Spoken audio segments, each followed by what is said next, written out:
What is the significance of the reference made to Isaiah? In what way is John the Baptist a challenging figure? Why is there an emphasis on purity of heart? All these questions and more answered during today's episode of Spiritual Sundays.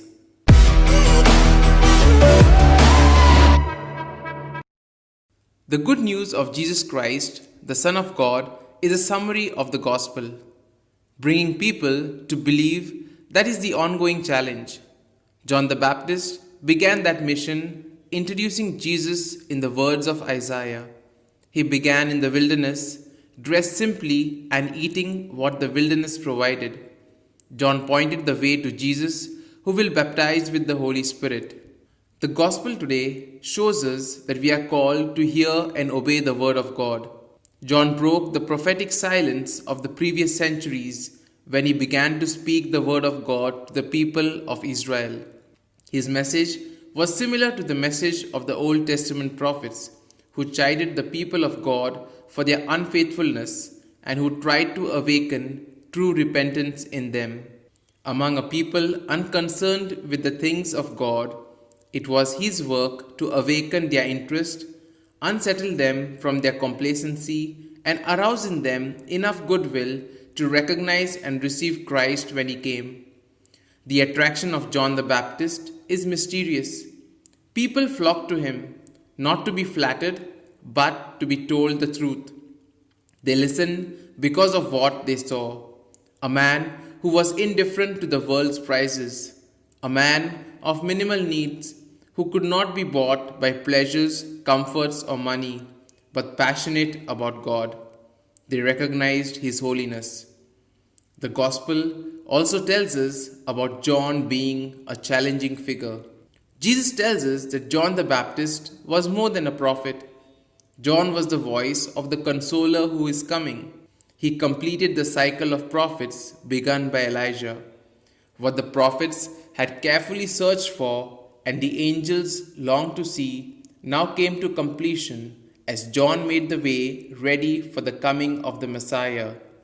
With John the Baptist, the Holy Spirit begins the restoration to the human race of the divine likeness, prefiguring what would be achieved with and in Jesus Christ. John the Baptist calls us to examine ourselves, to discover and confess our sins. That is the way to real, deep Christian joy.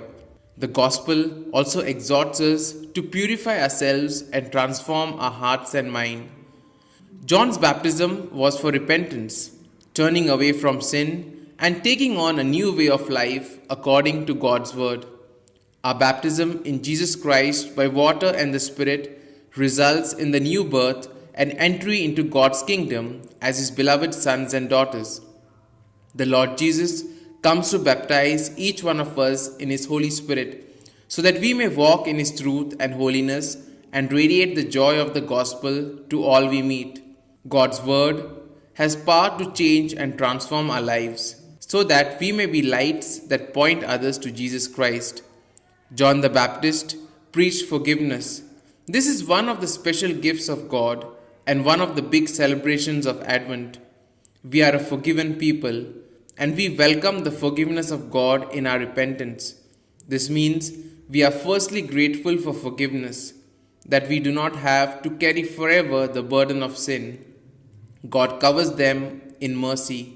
Here are some points for a personal reflection. Are you eager to hear God's word and to be changed by it through the power of the Holy Spirit? Are we ready to reflect the mercy and forgiveness of God to those around us? Are we willing to be like John the Baptist in proclaiming the kingdom? These points can be of great help to reflect on today's gospel. And if you like our reflection, do share the good news of our Lord. Have a good day, and may God bless you all. Amen.